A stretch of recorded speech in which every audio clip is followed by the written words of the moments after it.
মায়ের ইচ্ছের বিরুদ্ধে গিয়ে মেকআপ আর্টিস্ট দীপঙ্কর রায়কে বিয়ে করেন অহনা দত্ত। সম্প্রতি অন্তঃসত্ত্বা হওয়ার সুখবরও দিয়েছেন তিনি।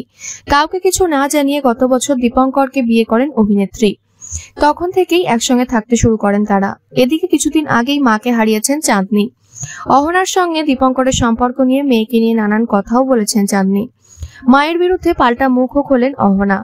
মাঝে এসব বন্ধ থাকলেও সম্প্রতি চাঁদনী তার সোশ্যালের পাতায় সায়ন্ত মোদকের ছবি দিয়ে লেখেন, তিনি একা না, অনেকেই আছেন, তবে সব মেয়েরা সাহস করে বলতে পারে না, বলদের মতো সব বিলিয়ে দেয়, সব জেনেও।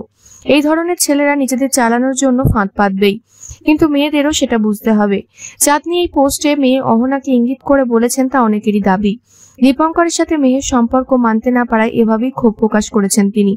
এদিকে অহনাকে চিকিৎসক আগস্টে সময় দিয়েছেন। হাতে এখনো 5 মাস। মাত্র 22 বছরে মা হতে চলেছেন অহনা দত্ত। মাতৃত্ব সামলে শুটিংও করছেন অভিনেত্রী। বাড়িতে একদম ঘরোয়া অহনা। মাতৃত্ব নিয়ে স্বপ্নও দেখেন। স্বামী দীপঙ্করের সাথেই ভাগ করে নেন তার যাবতীয় ভাবনা, স্বপ্ন।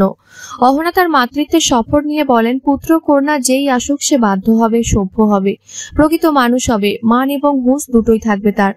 কথা বলতে বলতে একটু থেমে বলেন, যেই ভূমিষ্ঠ হোক শারীরিক ও মানসিক দিক থেকে সুস্থ হোক, মা হিসেবে এটাই চাওয়া। জিজ্ঞেস করা হয়, আচ্ছা মেয়ে যদি পর্দার মায়ের মতো দুষ্টু হয়?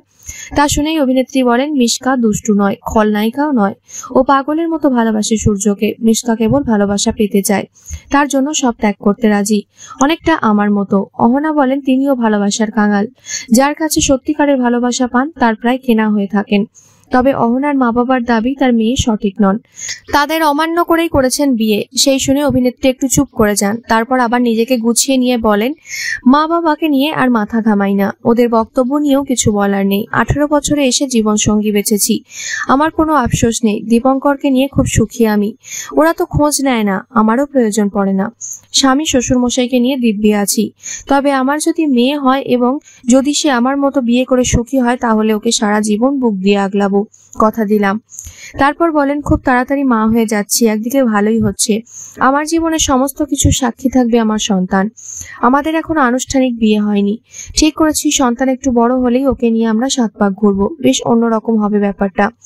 অহনার বাড়িতে কোনো মহিলা সদস্য নেই, অন্তঃসত্ত্বাকে স্বাদ খাওয়ানোর মতো কেউ নেই। তবে তার স্বামী দীপঙ্কর প্রতি মাসে হোটেল নিয়ে গিয়ে পছন্দের খাবার খাওয়াবেন, প্রতি মাসে স্বাদ পালন করবেন। এভাবেই অহনা নিজেকে আশ্বস্ত করে আরো বলেন, আমি তো একা নই, সেটা এতজন রয়েছে, আমার অনুরাগীরা রয়েছেন, আপনারাও নিয়মিত খোঁজ নেন, কথা বলেন, মন ভালো হয়ে যায়। একাকিত্বের কোনো প্রশ্নই নেই। বলতে বলতে আবেগে বন্ধ হয়ে যায় অহনার গলা।